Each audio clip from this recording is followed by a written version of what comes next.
여러분 안녕하십니까? 전주 MBC 시사토론 이몽진입니다. 조국 법무부 장관이 취임 35일 만에 사퇴했습니다. 지난 8월 문재인 대통령이 법무부 장관 후보자로 조 장관을 지명한 이후 2달 넘게 우리 사회가 홍역을 알아왔는데요.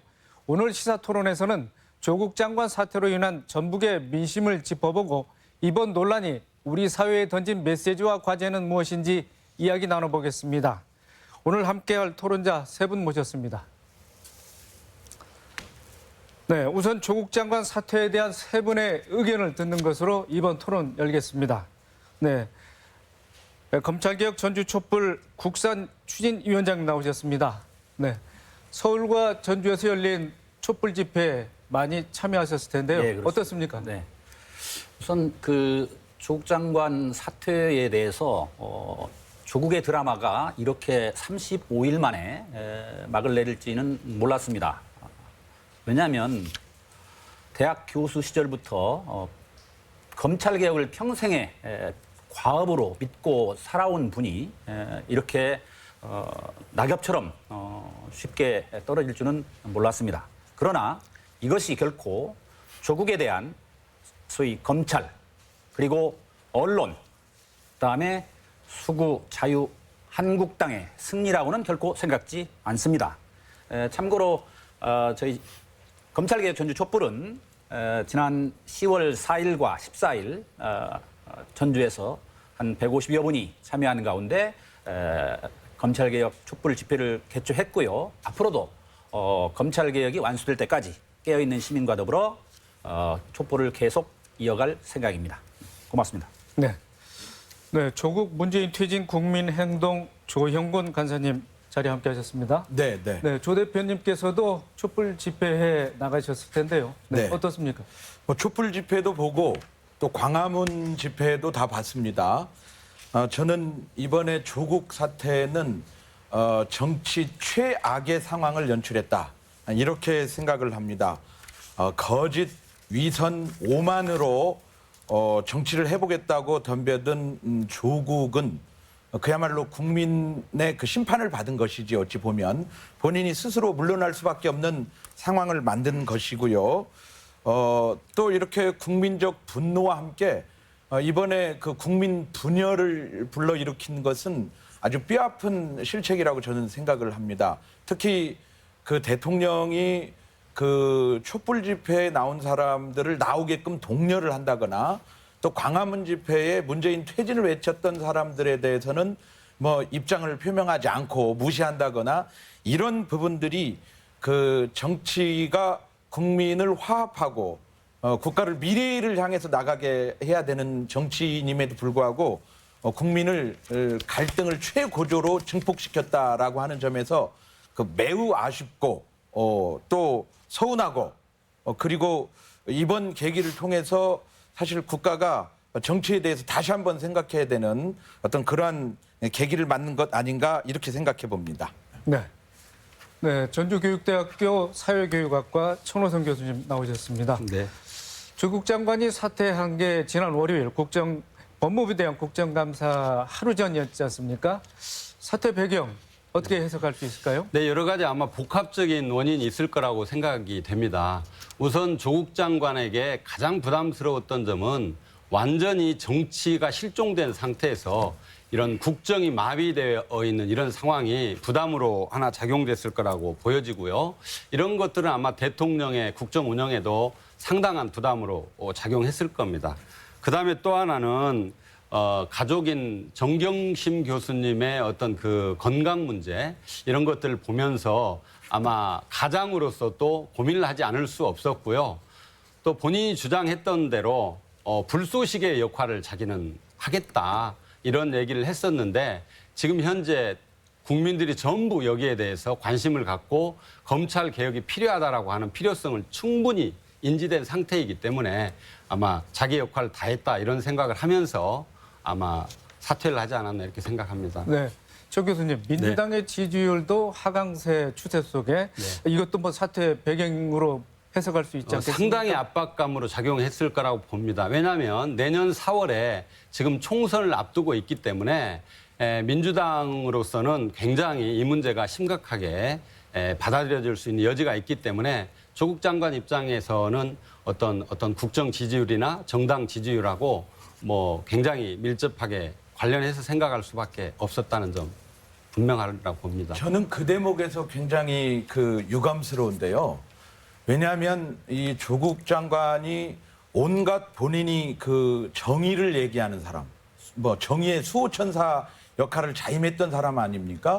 문재인 대통령도 입만 열면 과정이나 결과가 공평하고 공의롭고 공정해야 된다고 얘기했던 사람이라면요.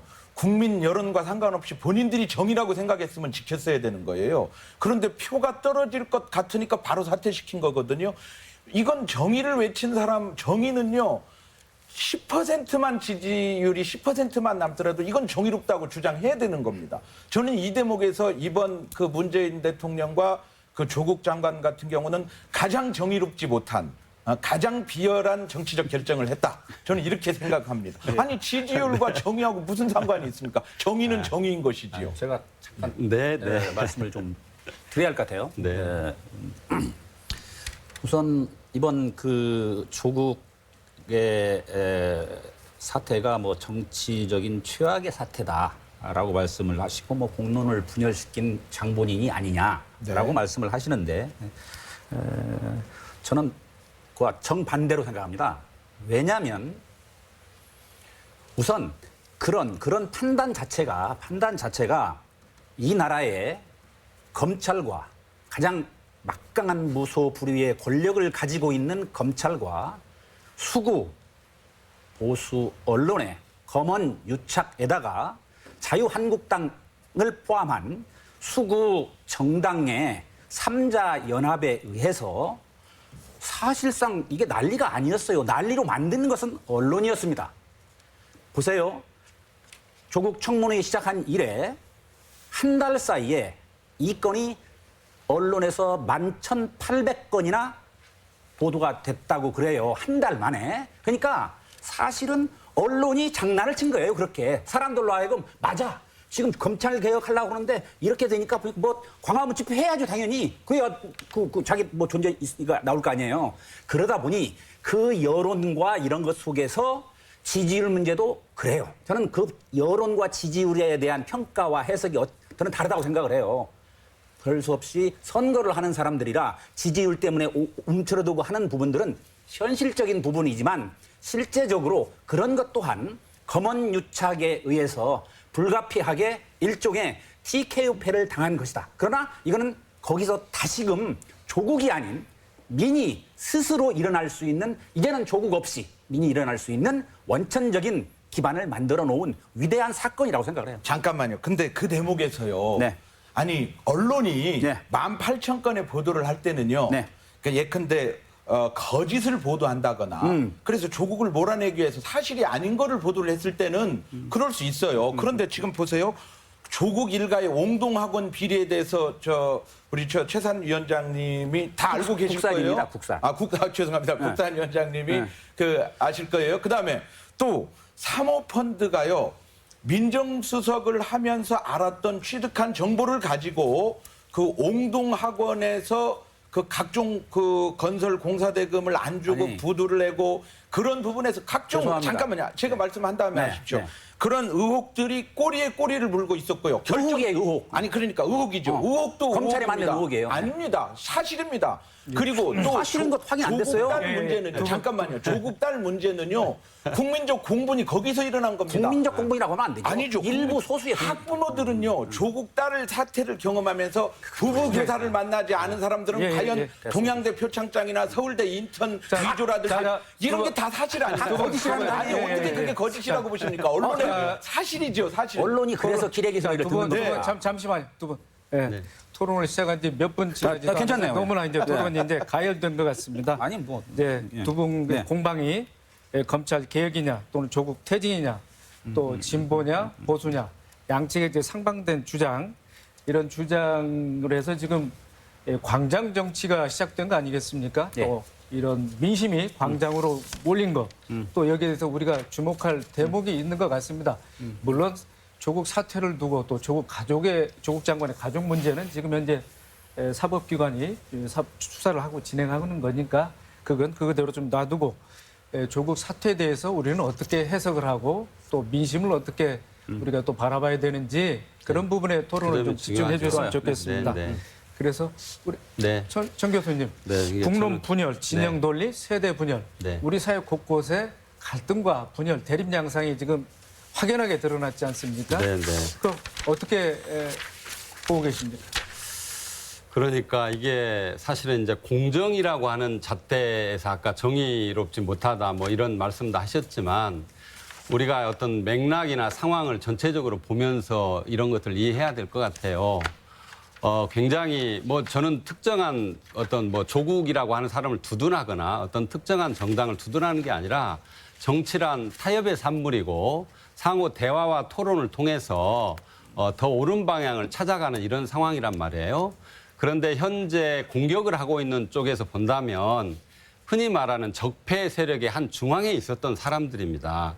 자기들이 깨끗하고 자기들이 국정 운영을 잘하고 대한민국을 잘 운영한 상태에서 어떤 공격을 하거나 이러면 좋지만 그 국정농단의 중심이었던 분들이 뭐 대표를 맡거나 또는 뭡니까? 그 대표를 원내 대표를 맡거나 당 대표를 맡거나 이런 상황이거든요. 이런 상황에서 논란이 진행되기 때문에 이 점에 대해서 우리가 정의를 다양한 관점에서 좀 봐야 되겠고요. 또 하나는 정치가 실종되다 보니까 그 피해가 어디에 오냐면요. 지금 국민들한테 다 오고 있어요. 원래 정치라고 하는 것이 국민의 눈물을 닦아줘야 되는 거 아니겠습니까? 그런데 오히려 지금 국민들이 정치를 걱정하면서 거리로 광장으로 촛불로 나가는 이런 형국이란 말이에요.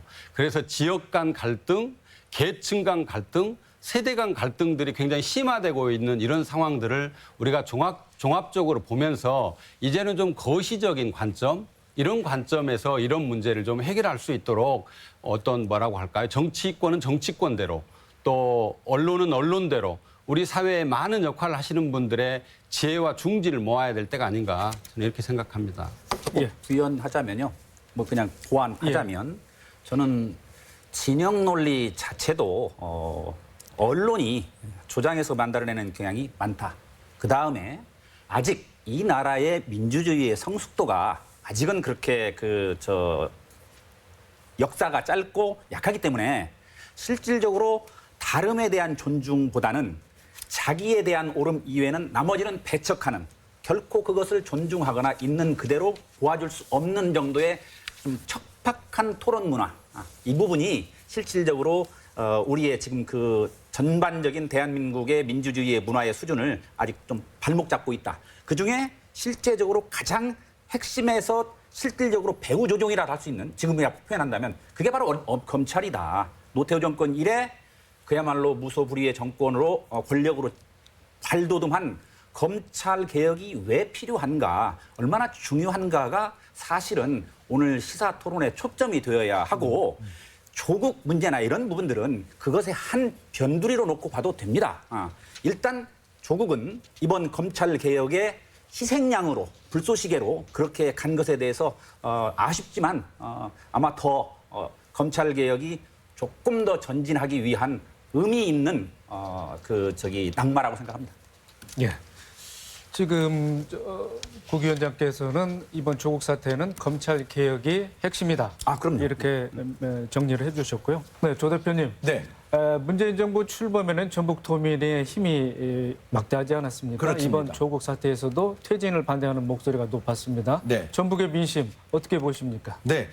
저는 그 전북의 문재인 대통령에 대한 민심은 여전하다고 생각합니다. 그러나 최근 그 조국을 법무장관으로 그것도 법을 수호해야 될 정의를 수호해야 될 법무장관으로 임명하면서 특히 그 전북 민심, 호남 민심 사실 우리 전북은 그 늘 소외되고 그 가난한 지역이라고 말하지 않았습니까? 그래서 지역 갈등이 많이 이제 있는 걸로 그렇게 되지 않았습니까? 전북이야말로 그 교육의 희망 사다리를 가장 원하는 지역입니다. 개천에서 용나는 거를 원하는 그 교육을 통해서 신분 상승을 꿈꾸는 도민들이 많습니다. 그런데 조국 장관의 딸 문제를 놓고 보니까 기득권자들이 부부 교수들이 또 기업체 외국 나가서 뭐 근무한 경험에 있는 기득권자들이 장관들이 국회의원들이 기득권자들이 자기 자식들을 뭐 교수들이 지금 자기 자식, 고등학생 자식을 논문에 저자로 쓴 게 1200건이라고 나왔지 않습니까? 최근에.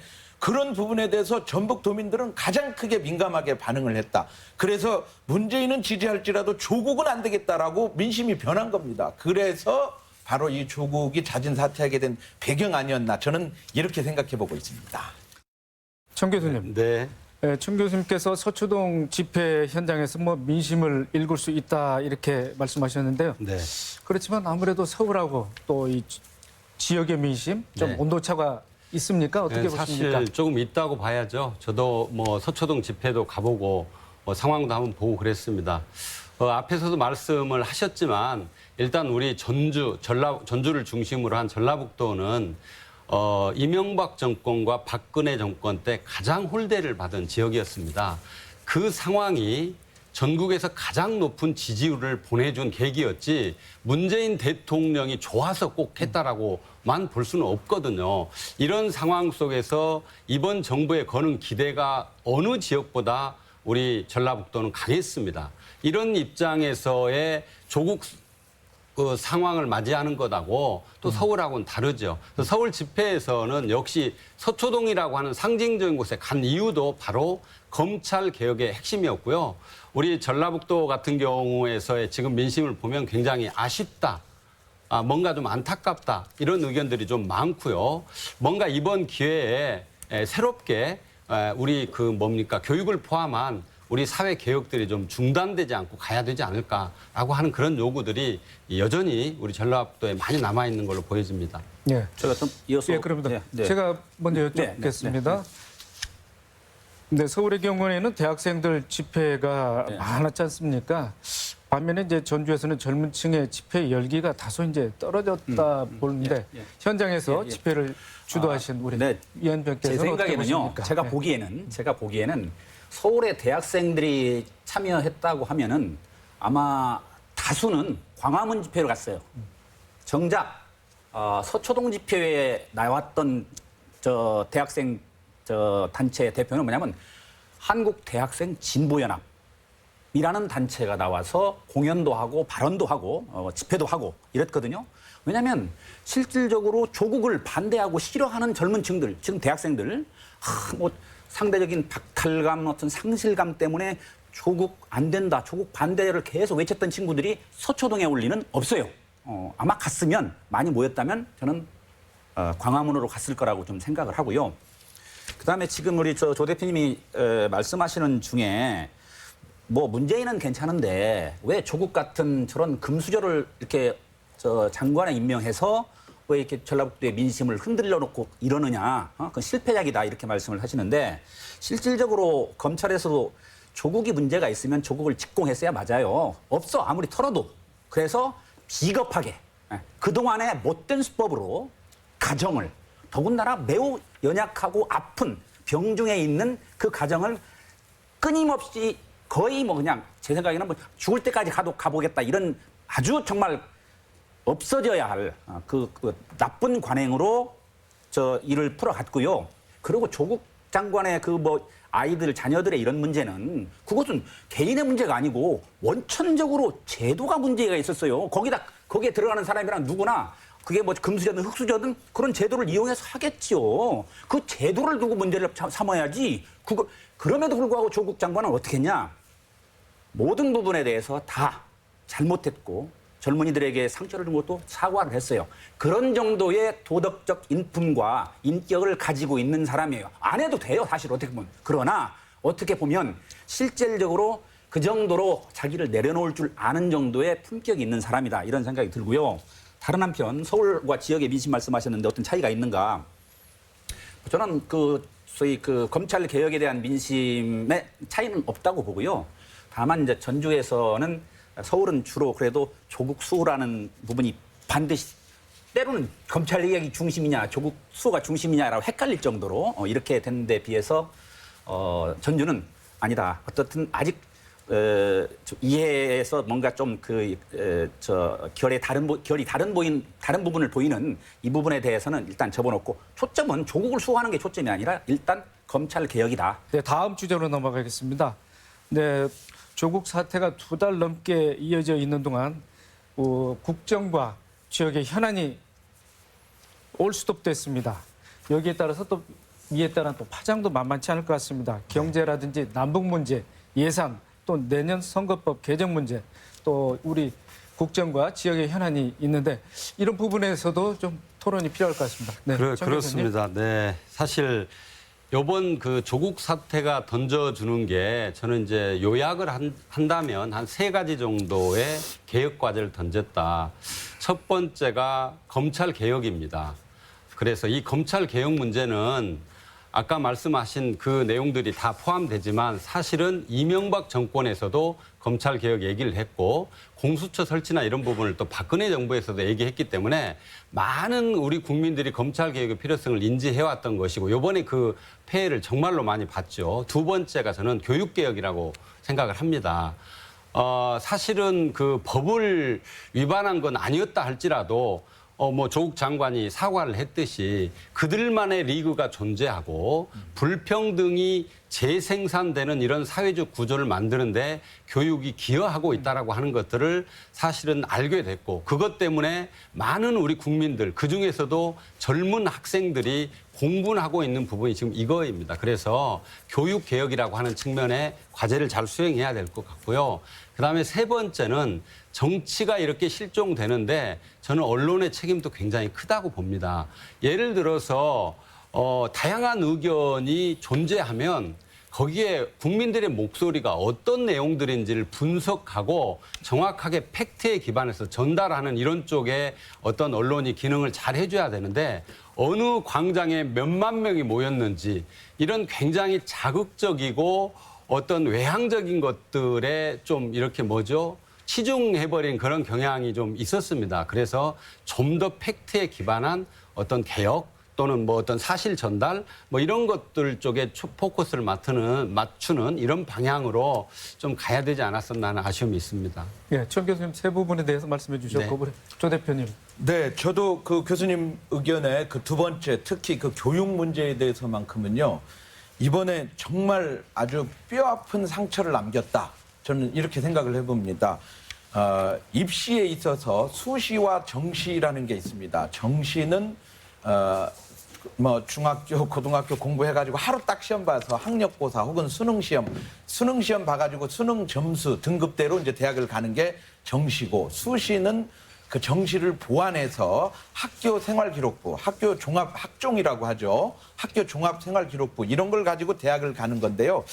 정시를 보완해야 될 수시의 비율이 70%를 넘었단 말이에요. 그러니까 이게 지금 주객이 전도된 겁니다. 그러니까 정시를 가지고 대학을 가야 되는데 그러니까 우리 전북의 많은 그 학생과 학부모들은요. 지난 10여 년 전부터 무슨 얘기들이 있었냐면 일선 학교 현장에서 진학 담당 선생님들이 그 대학교 입시에 대한 상담을 할 수가 없게 된 거죠. 수시가 워낙 다양하다 보니까. 그러니까 맞출 수가 없는 거죠. 그러니까 학생들이 알아서 하려니까 얼마나 팍팍하고 힘들겠습니까? 그러니까 전북에서 좋은 대학을 보내는 게 굉장히 어려웠어요. 반에서 상위권 안에, 반에서 1, 2등 하는 아이들이 인서울을 못 간다는 자조 섞인 얘기까지 나왔단 말이죠. 그런데 그것이 야, 수시 이거 복잡하다. 그랬는데 이번에 뚜껑을 딱 열어보니까 이거는 대학 교수 자녀들이 자기 그 자식을 논문 1저자 내지는 공저자로 1200명씩이나 했다는 얘기부터 그 입학사정관에 의한 자기소개서가 한 번 써주는데 200만 원이 든다는 얘기부터 온갖 것들이 다 쏟아져 나와 버렸단 말이에요. 이 조국 사태가 아니었으면 그게 안 쏟아져 나오고 전북은 뭐가 뭔지를 모르고 왜 대학 가는 게 힘든 거야. 이러고만 있었을 거예요. 그러면 이번 사태를 계기로 입시 문제를 전면적으로 손봐야 되는 그 큰 과제를 안겼다. 오히려 조국이 고맙다 저는. 그런 생각을 해봅니다. 조국이 아니었으면 안 드러났을 일들이 드러난 것 아니겠습니까? 알겠습니다. 제가 좀 위원장님. 그래서 이제 조국 사태가 남긴 게 뭘까 이렇게 말씀하셨는데 저는 사실은 조국 사태, 조국 대란, 조국 전쟁 그 자체부터의 명명이 사실은 엄청난 정치적인 함정과 함의가 있다. 초점이 조국으로 가는 게 아니에요. 검찰 개혁이에요.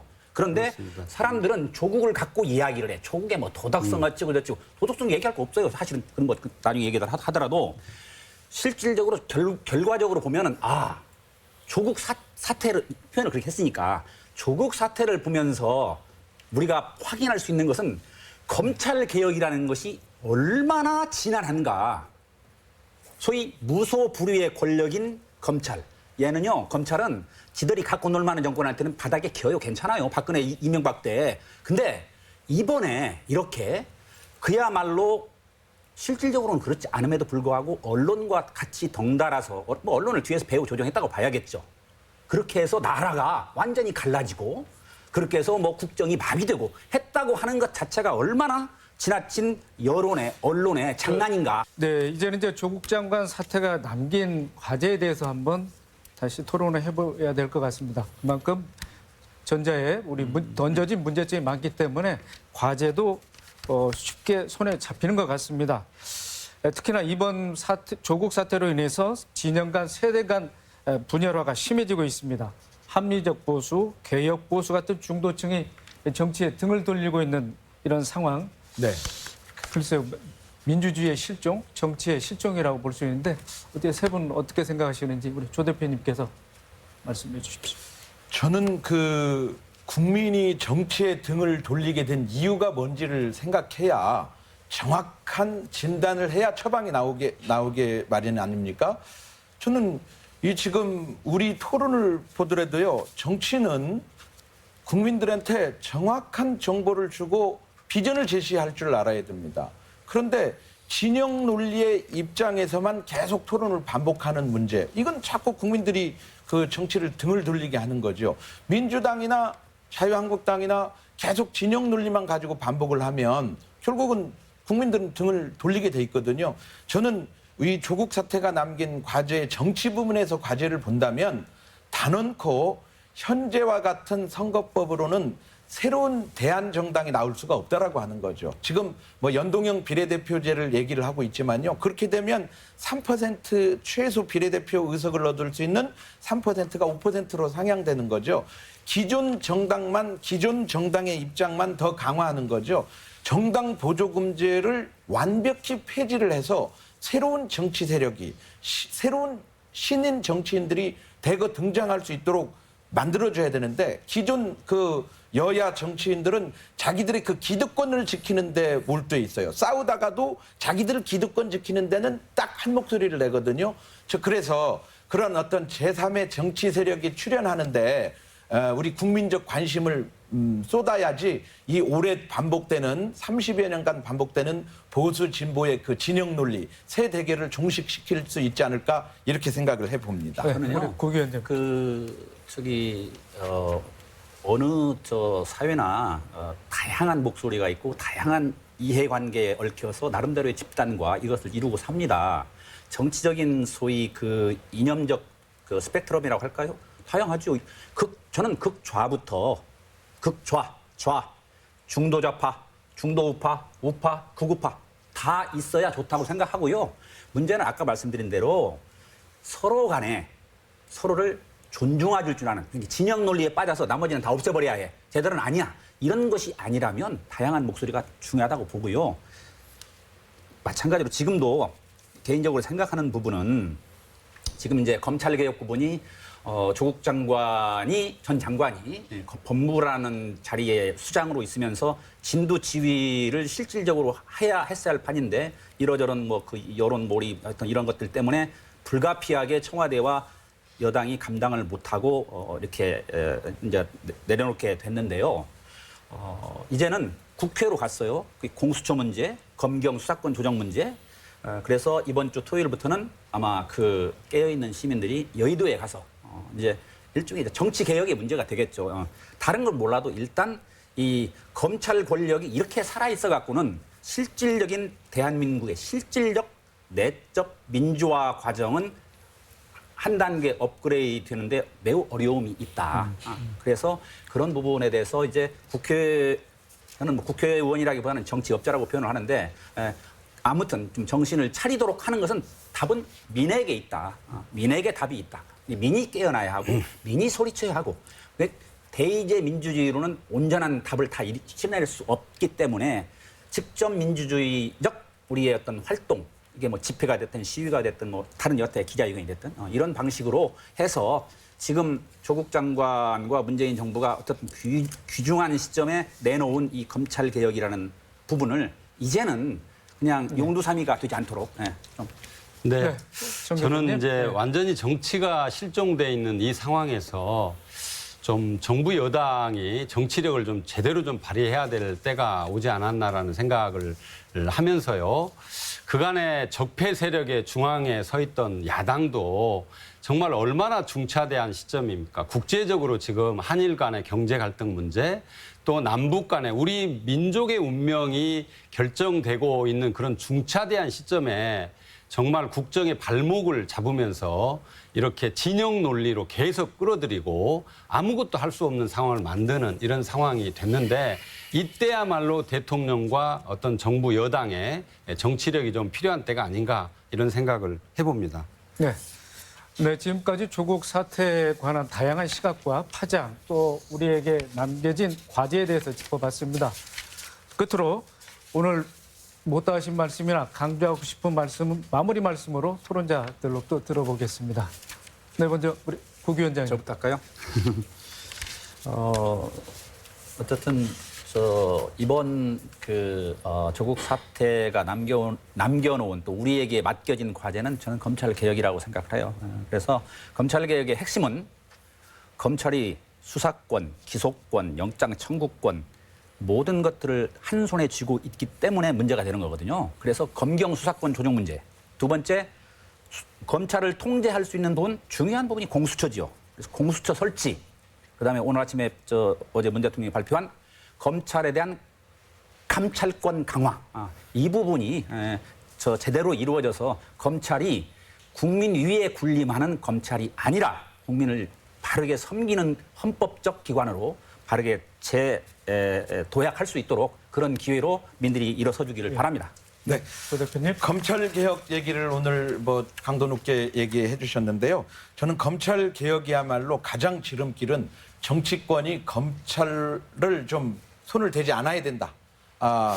검찰은 오히려 그 검찰 출신에게는 그 인권의 제약, 다시 얘기해서 그 정치에 참여하고자 하는 욕구, 권리 이런 걸 제약하는 한이 있더라도 검찰 출신은 10년간 검찰을 그만두고는 10년간 정당인으로서 활동할 수 없다. 정치를 해서는 안 된다라는 조항을 삽입해서라도 정치로부터 검찰을 끊는 게 검찰 개혁이지 공수처라고 하는 다시 대통령이 다시 정치인이 검찰을 관리한다는 이유로 공수처를 설치하는 것은 오히려 검찰 개혁을 방해하는 거다. 제발 정치인은 검찰에서 손을 떼라. 이것이 검찰 개혁이지 않을까 싶습니다. 네.